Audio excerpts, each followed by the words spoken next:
ધાતુની સપાટી 80 ગુણ્યા 5 ગુણ્યા 10 ની -3 ઉપર સિલ્વર ધાતુનું પાતળું લેયર ઘનતા 1.05 કરવા માટે કોટિંગ કરવા માટે સિલ્વર નાઇટ્રેટના દ્રાવણમાં 3 એમ્પિયરનો વિદ્યુત પ્રવાહ કેટલો સમય પસાર કરવો પડે?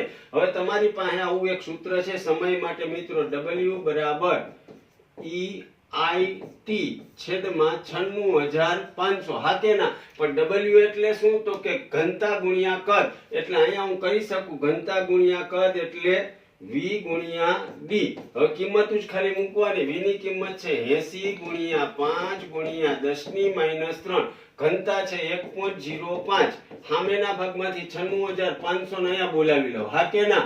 હવે છેદમાં E એટલે એનો તુલ્ય ભાર છે Ag નો 108. આ એટલે એમ્પિયર છે 3 વધશે સામે ખાલી T. સાદુરૂપ દેશો તો 125 સેકન્ડ જવાબ એટલે બોમ્બે નો B આવશે. પણ સૂત્ર યાદ હોવું જોઈએ V ગુણ્યા D બરાબર EIT છેદમાં 96500. ખાલી કિંમત મૂકવાની. થેન્ક યુ મિત્રો.